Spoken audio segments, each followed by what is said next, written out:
финала за Купата на Аматьорската лига от Черноморец Балчик 3-0. Сега доста опасна атака за Локомотив. Удар от дистанция, право в ръцете на Стоян Деспотов, без проблеми за него.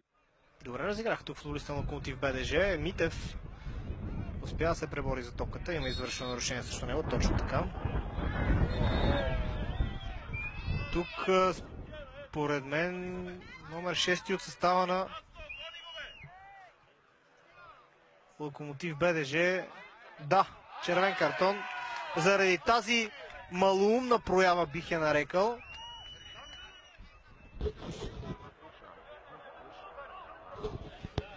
Абсолютен червен картон тук. Стефанов с топката.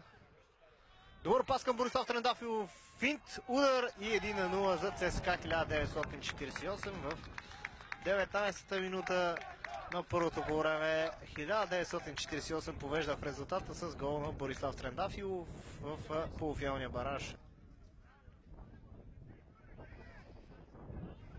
Удар! И сега доста добро спасяване на Стоян Деспотов. Удар сега е 1-1. Точно така. Страхотно разбъркване в защитата на червено и наистина много голяма грешка.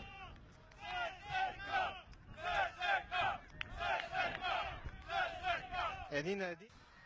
Герман Петров добре към Марио Димитров. Той сваля на Спас Спасов. Удар на Спасов и греда.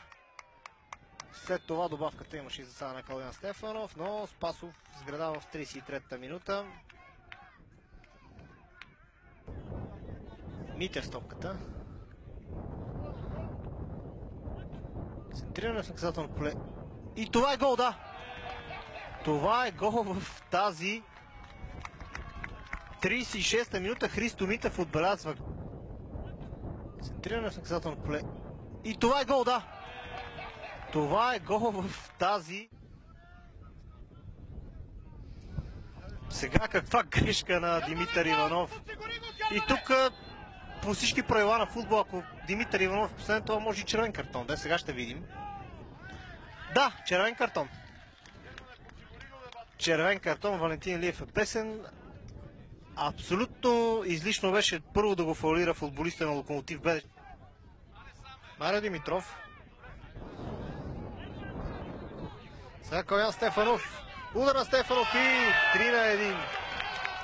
3-1 в вече 80 и